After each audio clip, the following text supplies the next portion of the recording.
Coming up tonight, we start a brand new voyage on board the world's largest cruise ship, the Harmony of the Seas. Things get a little magical as we head to Paris, and we take a look at the main dining room. It's all coming up, so let's set sail.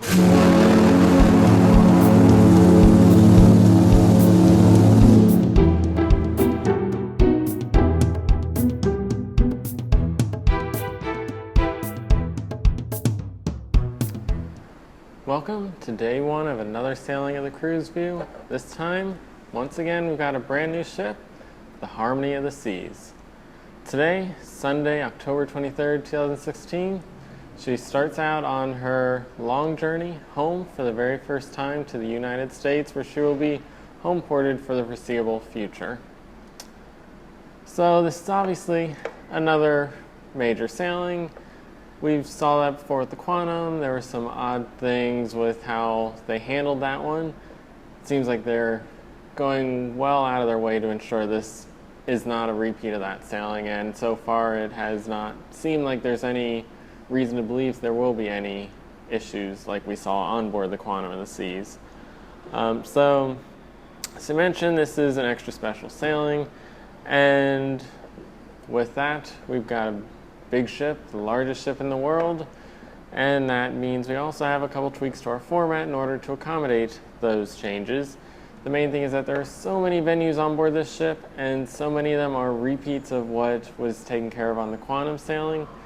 So to help make things a little more streamlined, instead of a daily venue tour, we're going to do daily tours of neighborhoods and large groupings of venues to help get through everything much more efficiently within the constraints of the 13 nights that we're going to have for this series. We're also not going to have a daily dine. There are a couple new dining venues, and we will go into detail on those, but for the most part, the dining is the main dining room, and every night there is a new menu, one that is, as far as I know, unique to the Harmony, so that will be taken care of in the Compass, just like the Jules sailing. So this is a long journey home for the Harmony of the Seas, and along with that, it was a long journey for me to reach the Harmony in the first place. Unlike the last sailing in the Jewel, where I followed up with some land time, this time I flipped things and started with some land time in Europe. So while today is the 23rd, my trip actually started back on the 14th with a trip over to London, where we stayed at the St. Pancras International Hotel, which is a very old historic hotel. Has been used in a lot of movies, a lot of really interesting stuff to look at there. And then a couple excursions out around London, not too much, mainly focused on the hotel during that time.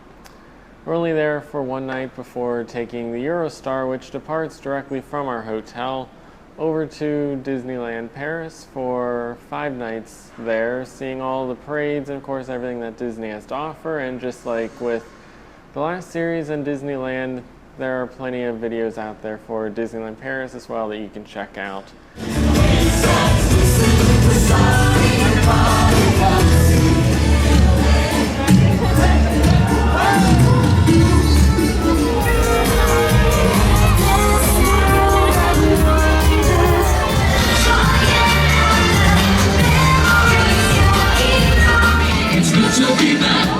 It's good to be back and laugh about the very scary fun that we had.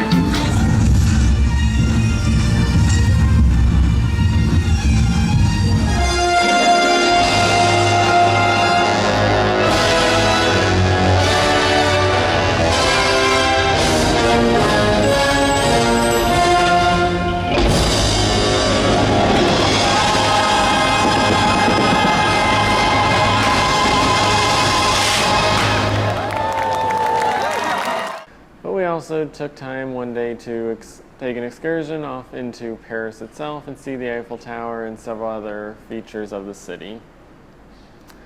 And then on Friday we finally flew out to Barcelona and had roughly 2 days in Barcelona to see a little bit of the area before joining the Harmony of the Seas today.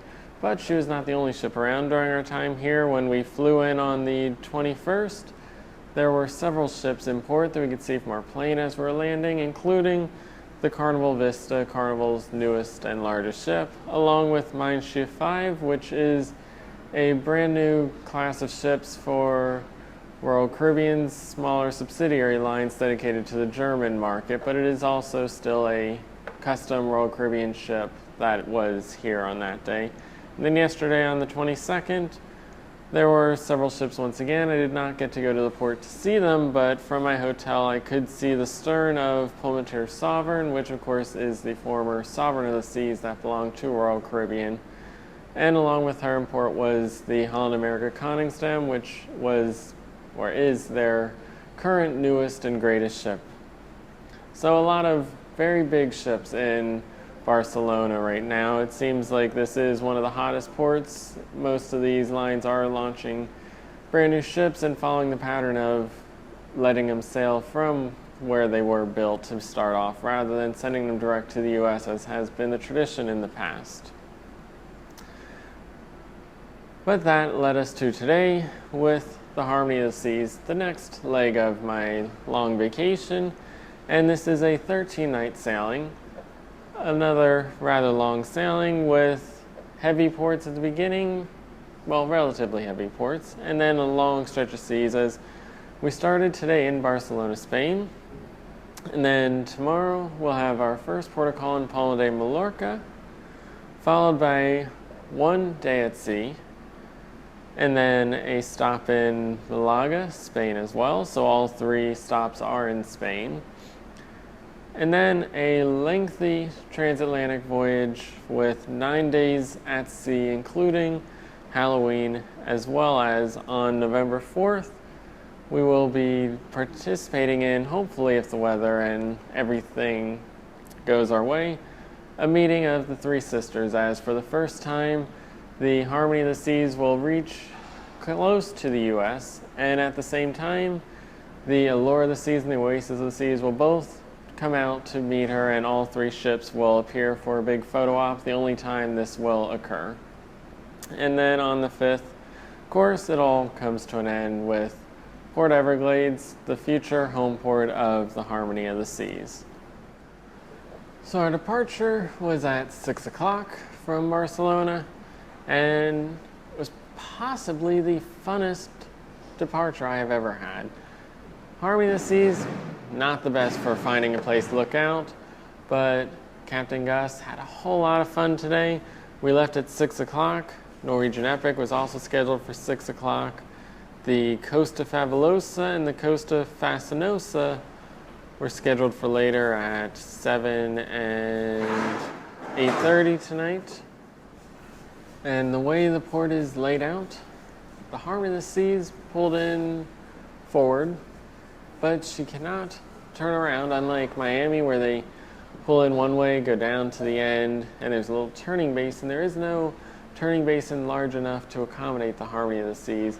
I could not see this morning if ships like the Epic and the smaller ships are able to turn around, but I did see the Fascinosa pull in behind us today. And the way that the Harmony had to depart, so she was pulled in forward, she had to back out of her spot and then continue backwards all the way down along the pier past the two Costa ships. And as she did, Gus went a little bit crazy with the horn, started blowing at the moment we're leaving the port. Yeah.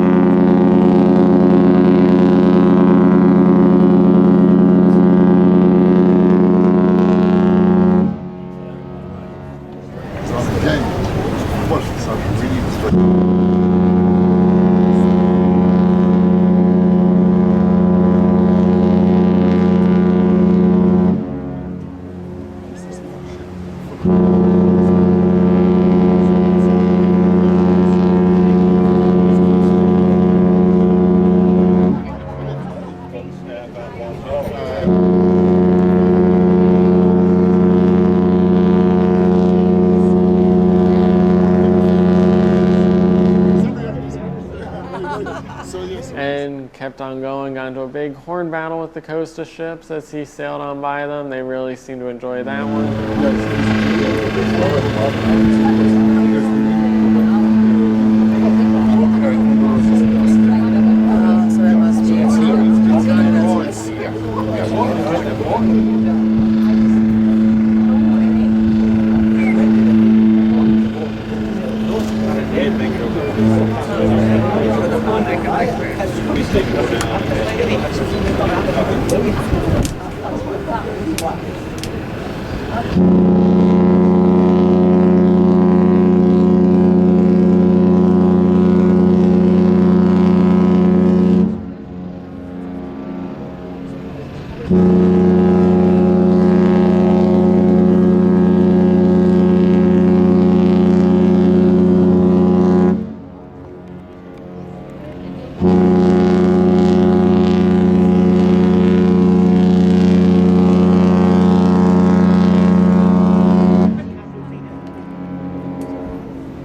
Little boys at play.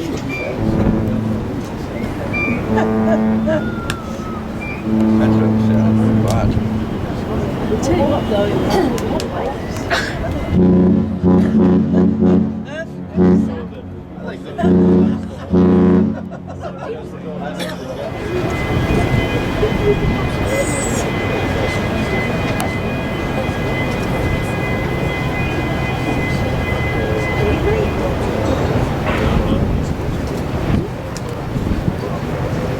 As we're departing along the pier, it was of course Harmony's last departure from Spain. She's been here for about 5 months since May, so all of the shoreside crew were out there to wave her final farewell. And it was just a big festivity as we were kind of leaving with all the horns going and everybody cheering. And then it's a pretty impressive little maneuver as Gus had to back it right into a little cargo area of the port and then turn it forward again and head right out to sea. So it's a pretty neat departure from both the horn and excitement standpoint, as well as just the technical detail of how the ship maneuvered. It's really one of those cool ones. So if an Oasis class ship does come back, it's one of those things where if you sail it, you definitely want to be out there for that departure because it is a very unique one. You don't see that kind of long backing up right near all those ships in the middle of a port like that anywhere else that I've been to, at least. And there's probably somewhere else like that, but none that I can think of that I'm aware of at the moment. So it's definitely a cool little departure for us today.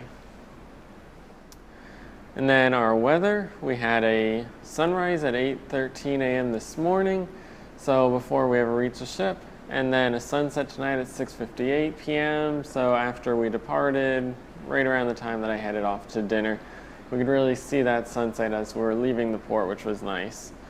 And our weather included a very warm high of 73 degrees and partly cloudy skies was the original forecast, and that was the forecast that held all day, but we did have a passing shower right around the time that we were boarding the ship.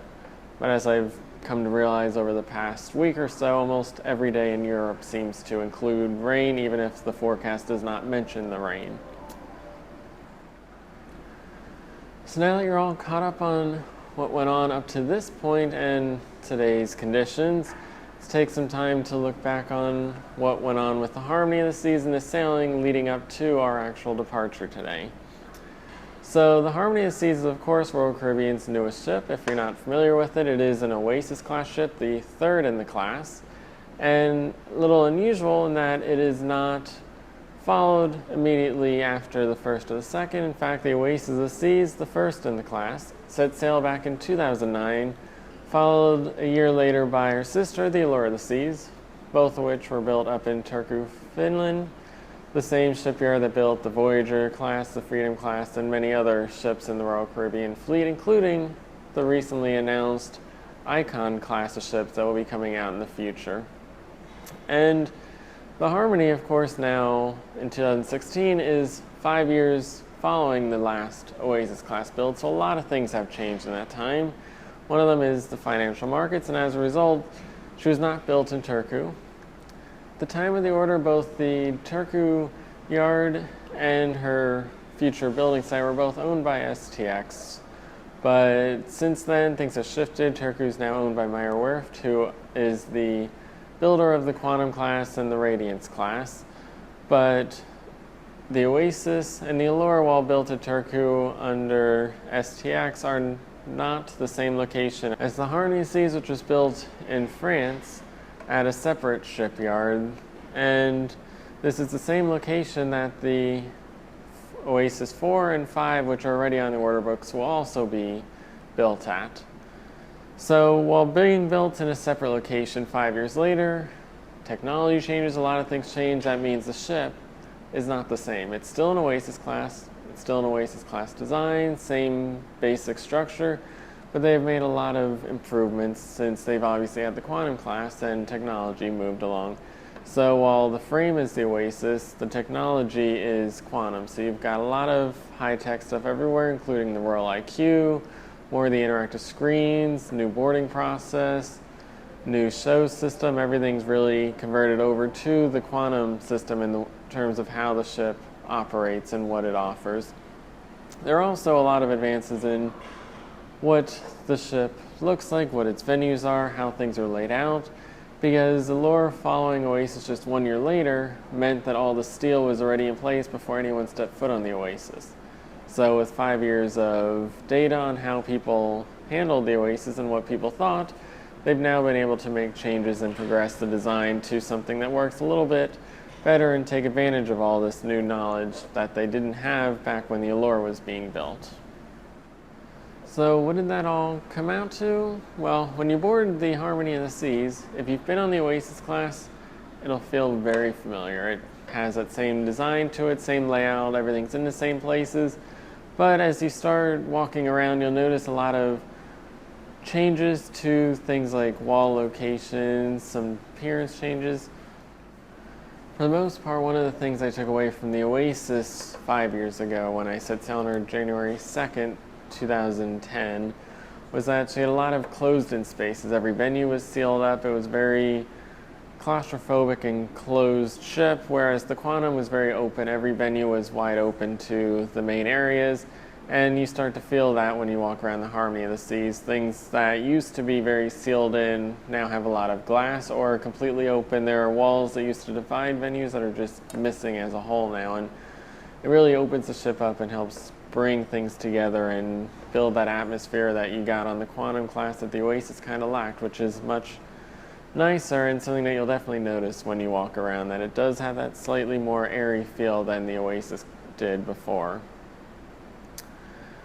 But this is only day one, so of course we'll watch over 13 days. We'll go into more detail on each of these venues, the different changes that are on board, and how they act, what worked, what doesn't work, all that kind of stuff, because obviously when the Oasis came out, it was a huge success. It was perfect in my opinion. There were a lot of things missing at the time, but they covered it well so that you didn't know it.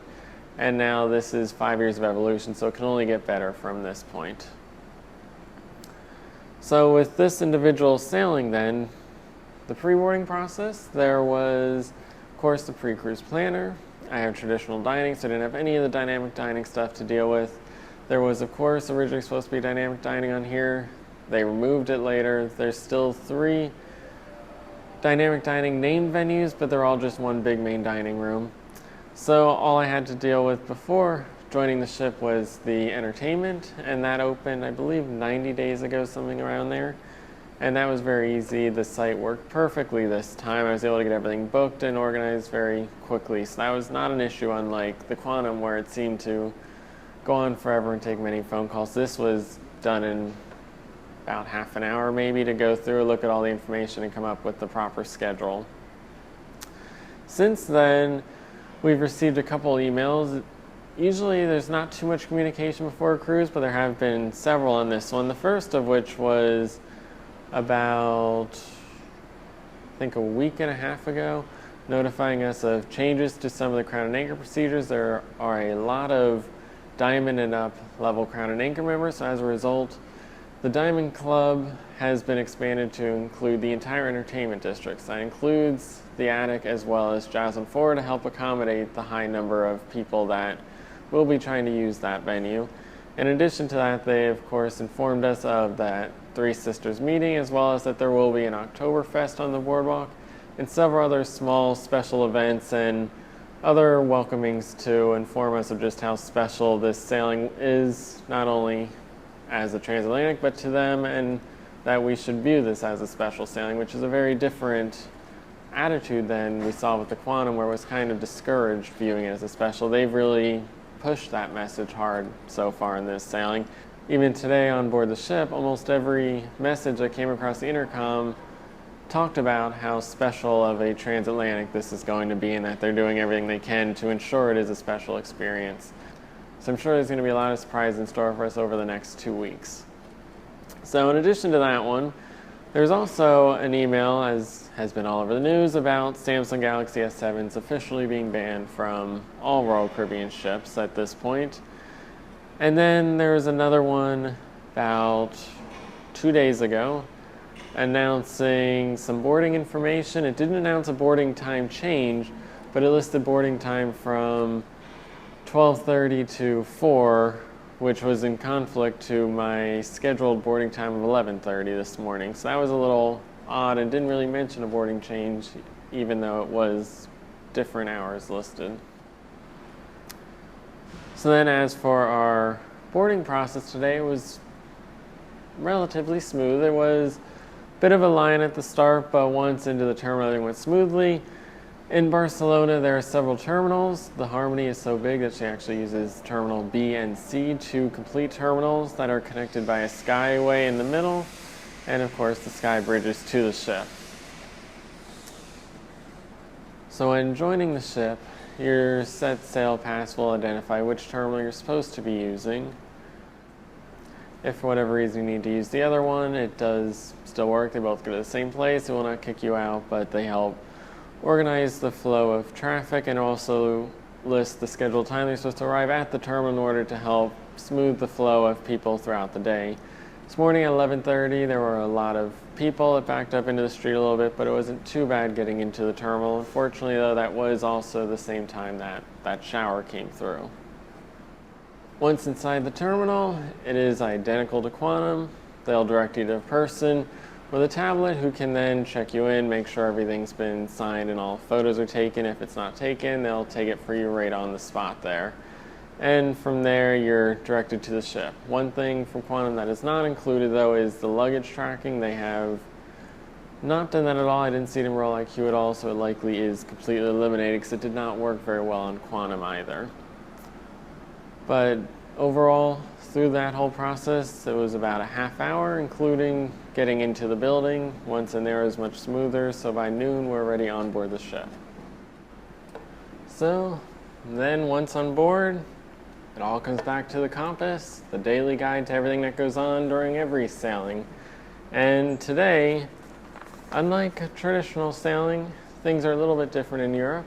They have what are more like a rolling sailing where you can board at different parts and continue on with your voyage.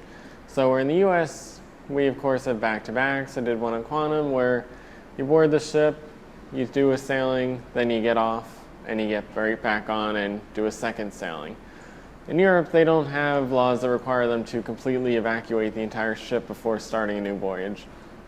So they can do stuff like a rolling voyage where, in this case, people had the option of booking a 3-night sailing from Rome to Barcelona and then continuing with the transatlantic.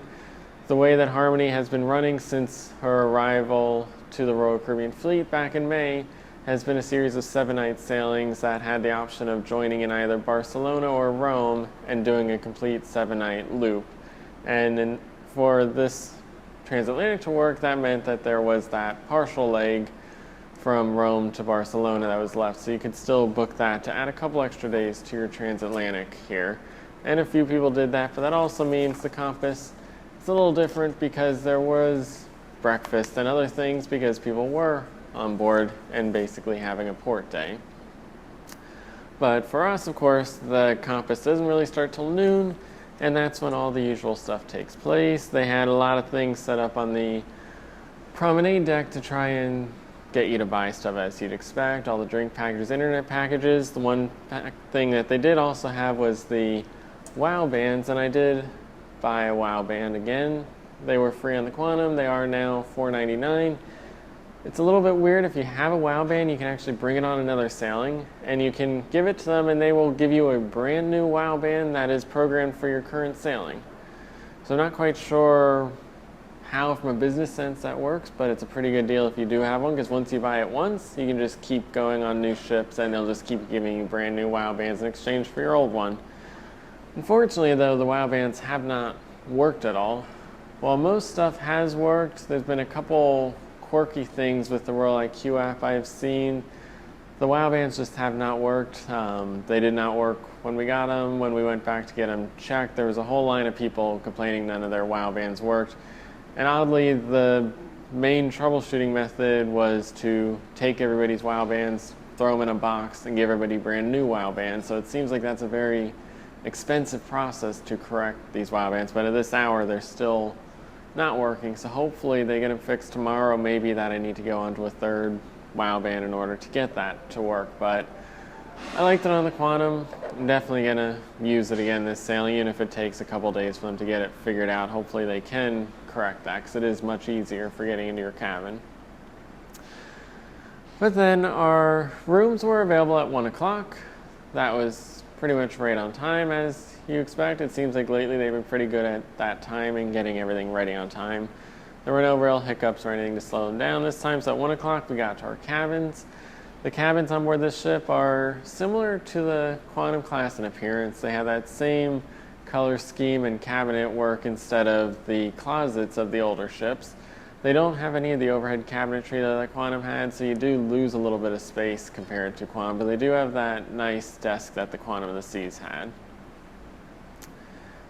And then our muster drill was a very oddly timed 4:15. All aboard was at 4 o'clock. Muster drill 4:15, that's pretty standard. But our sailaway was not till 6. Usually the muster drill would be at 5:15 for a 6 o'clock sailaway, so I'm not sure if there's extra regulations around here. But it was at 4:15. Traditionally, muster drills meant that you went when the sound of the alarm was going off.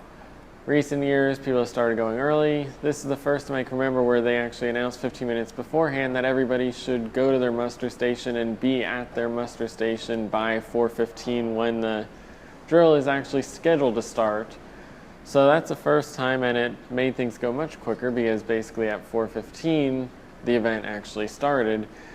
And it was a nicer one. They're all pretty much the same. Each ship does things slightly differently, but this one I thought they did a nice job because they actually had a crew member come out, and ours was in the Royal Theatre, so there were 4 muster stations there. They had a crew member go out on the stage and basically run through a lot of technical details about where the lifeboats are actually being stored for our individual station. A lot of details that are often not given because they're specific to us and our spot, like the exact path that you will take, the exact route that each muster station will take to get to their individual lifeboat, which the video that they play does not explain because it's generic.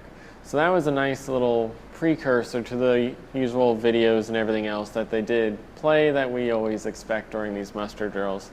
And it was a short one, only took roughly 20-25 minutes at most. It wasn't very long.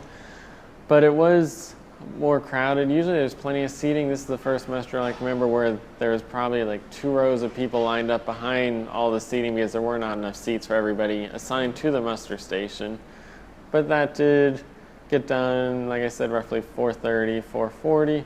So that left over an hour then until our actual sail away. And our sail away today was at 6 o'clock, which unfortunately meant it also conflicted with dinner. That was also at 6 o'clock. So for me, that meant choosing sail away first and then going to dinner afterwards. So with the Harmony of the Seas, supposed to have dynamic dining, they got rid of it. It's still got dynamic dining set up for its menus, but they have a whole new menu system. They're not following the traditional Royal Caribbean 14-night menu that we've seen before.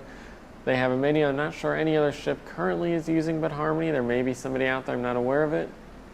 But this is a 13-night sailing up to this point, and in the future this ship will only do 7-night sailing. So we'll have a few menus that are going to be unique to this sailing because she's got her own menu set up.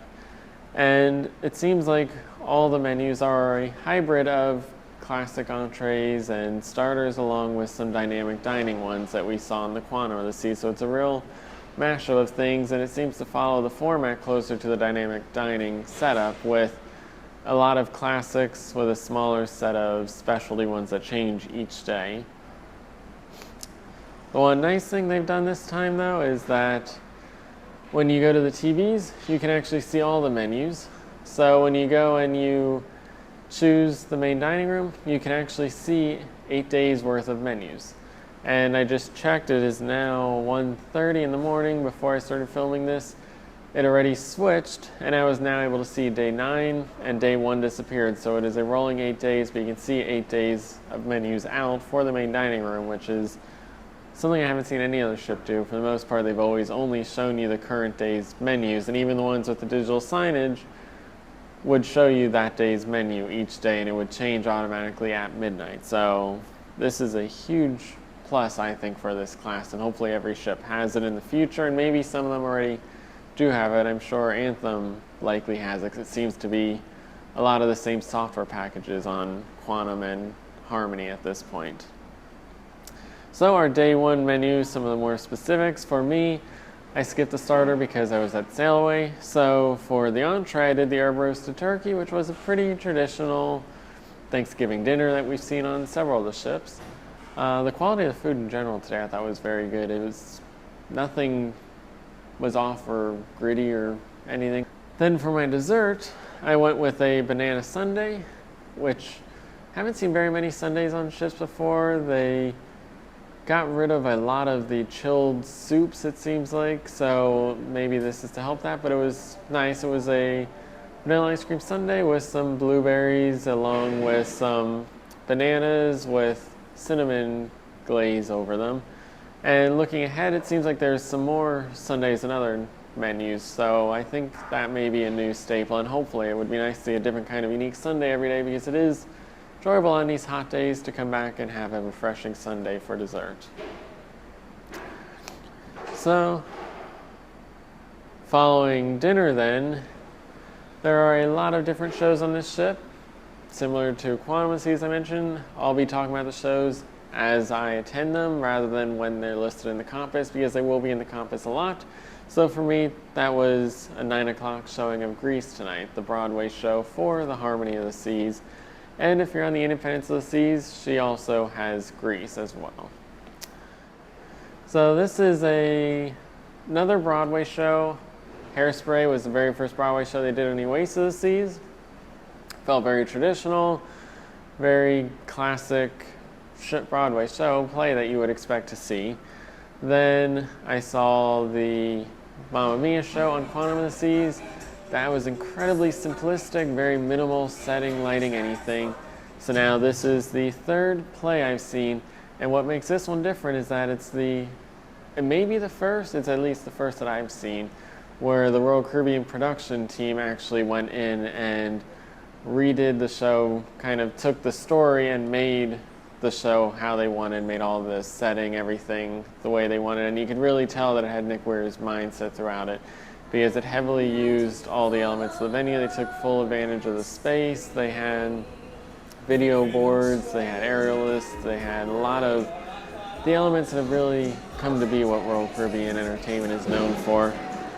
And in general, the quality of the show just really felt over the top compared to some of the other ones. It was so intricate. There were a lot of constantly moving set pieces, large sets that were coming up through the floors and from the ceilings, and there were little elements that it simply did not have to be done, like cars that would drive out from the darkness of the stage, where they could have just had them appear on the stage and then faded the lights, so they decided to make them move forward while the lights were fading up just to give it a little more impact. And there's a lot of that throughout the entire show where you could tell they just put a little extra effort, and it was a lot of complicated work to pull off, but that little bit of effort made it look a whole lot cooler and slicker than it probably could have gotten away with. And personally really enjoyed it. I don't think it was quite up to Mamma Mia. There was something very unique and special about Mamma Mia, but it was definitely a great show and one that you should not miss if you're on board the Harmony Seas or the Independence of the Seas, because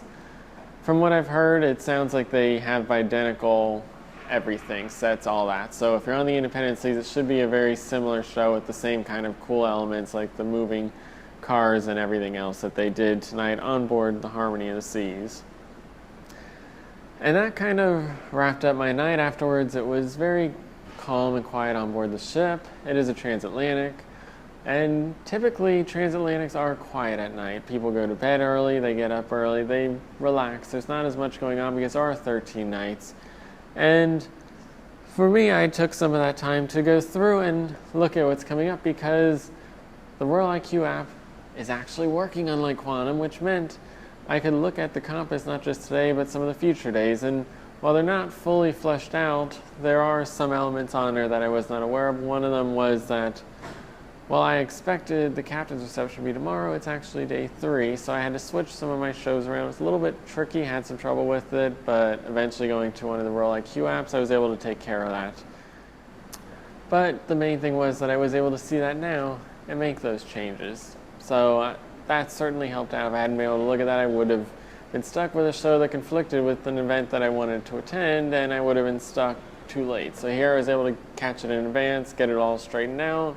Wasn't a big deal, and that's one of the big things is as they give more access to information, we can get things straightened out a little bit earlier, and it's not as annoying when things go wrong because it's not last minute or urgent to take care of. It's just something to do. And hopefully in the future, maybe we can even start to see some of these compass details through the website. That way in advance, we could know when there's one of these events like the captain's reception and ensure our shows aren't in conflict with them. So that wraps up our compass. And as I mentioned, we're going to do things a little bit different. I want to do things in neighborhoods. Today, we're going to not do a neighborhood. We're already going to break from that format because we're going to just focus on a couple of the dining venues that don't fit into an actual neighborhood, with the main dining room itself along with Wonderland.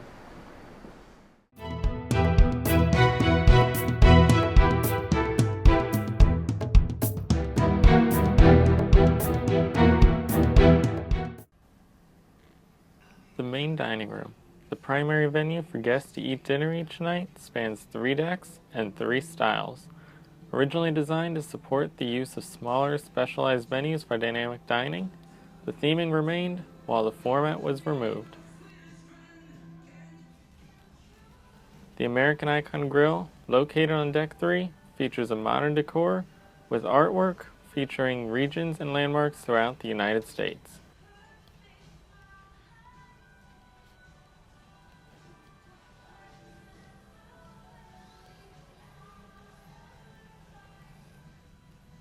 It is the largest of the venues and home to traditional dining.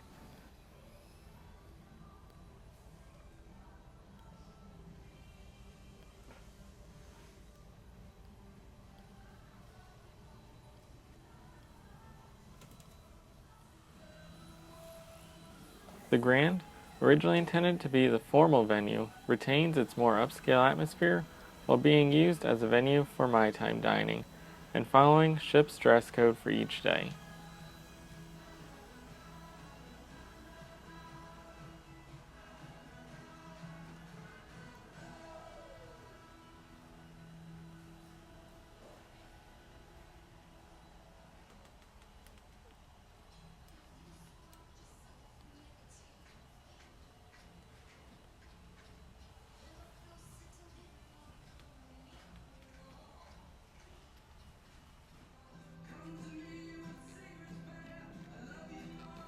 The third and most heavily themed venue, Silk, is located on Deck 5 and features a heavily Asian-themed atmosphere.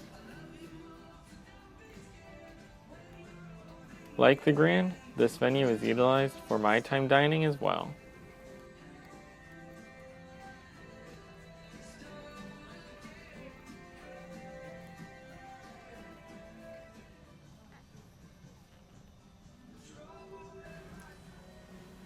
Together, these three venues operate to serve dinner each night to all the guests on board. During the day, the American Icon Grill is used to serve a complimentary sit-down breakfast and lunch that features a changing menu to order off of, along with a buffet setup.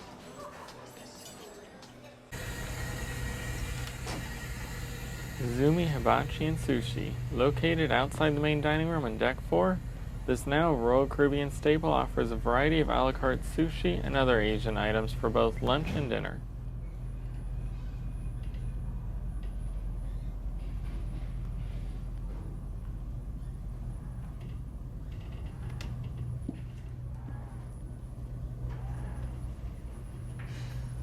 During dinner, a hibachi experience is available for a set price featuring items prepared right at the table.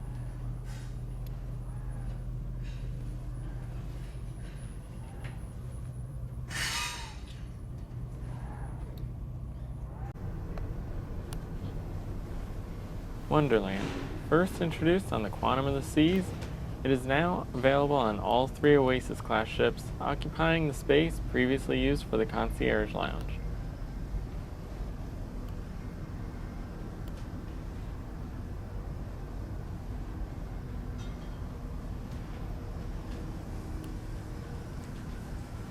The venue is accessible from Deck 12, where the Wonderland Bar is located.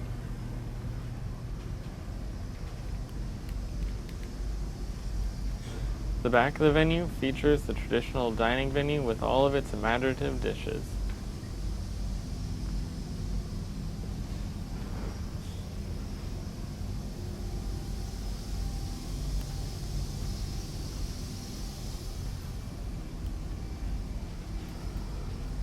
It spans down to Deck 11 with additional seating and the kitchen area, all offering expansive views out over the boardwalk.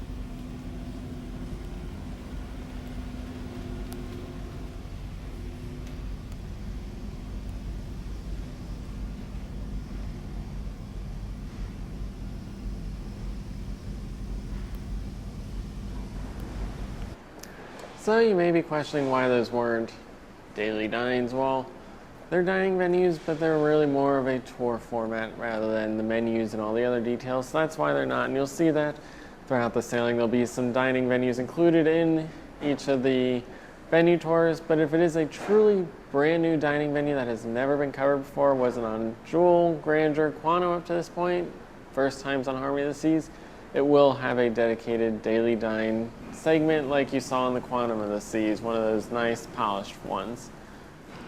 So tonight was the first night in the main dining room.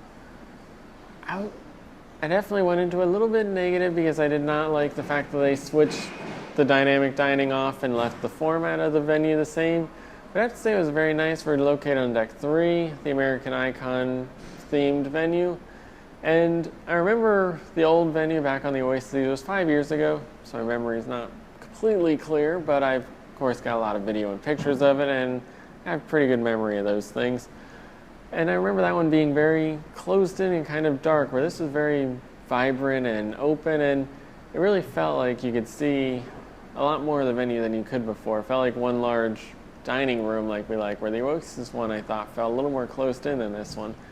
So I like the theming of it. It definitely impressed me a lot more than I was expecting it to, and I actually may even have liked it more than the old one. So probably would have been nicer if it was one theme, but it wasn't bad making it. It definitely helps people know where they are, because people do get confused by Deck 3, 4, and 5. So Silk, American Icon, and the Grand makes it much simpler to know which deck your dining room is on. So that about wraps up today. We do not have any interviews. There will be an interview hopefully every single day from now on, but we did not have one today. But tomorrow will be our first port of call, as I mentioned, as we are going to Palma de Mallorca, and we will have an arrival at 8 a.m. tomorrow. And tomorrow night will be my showing of the Fine Line, which is the new Aqua Theater show on board the Harmony Seas, right back here. So be sure to tune in for all that great stuff, because I'm sure there'll be a lot of things related to the Fine Line as well as Palma de Mallorca. So that about does it. Once again, I am Derek Picone. Thanks for watching, and stay tuned for the links.